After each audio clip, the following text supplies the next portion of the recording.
اسمع لوصف النبي محمد صلى الله عليه وسلم. إن من أكثر الأوصاف التي وصف بها النبي محمد صلى الله عليه وسلم هو وصف أم معبد الخزاعية، وهي امرأة لم تكن مسلمة. عندما هاجر النبي صلى الله عليه وسلم مع صاحبيه عبد الله بن ريقط وأبا بكر الصديق، فمروا على خيمة أم معبد فسألوها قليلا من اللبن، قالت ليس معي شيء. سألوها تمرا ولحما حتى يشتروا منها، فقالت ليس معي شيء. فنظر النبي صلى الله عليه وسلم فوجد شاة ضعيفة هزيلة، فقال لها يا أم معبد ما خطب هذه الشاة؟ قالت شاة ضعيفة هزيلة. فقال لها النبي صلى الله عليه وسلم أتأذني لي أن أحلبها؟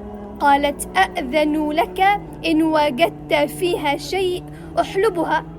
فمسح النبي صلى الله عليه وسلم على ضرعها ودعا الله وسمى بسم الله وقال ائتني بإناء، فوضع الإناء تحتها فحلبها حتى امتلأ الإناء، وأخذ الإناء إلى أم معبد فشربت حتى رويت، ثم حلبها مرة ثانية وأخذ الإناء إلى صاحبيه عبد الله بن ريقط وأبا بكر الصديق فشرب حتى ارتوي، ثم شرب النبي صلى الله عليه وسلم، ثم حلبها مرة ثالثة.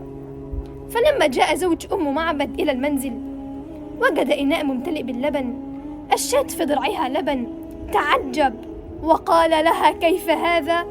فقالت والله لقد مر علينا رجل مبارك. قال لها أصفيه لي. اسمعوا لوصف النبي محمد صلى الله عليه وسلم. قالت رأيت رجلا ظاهر الوضوء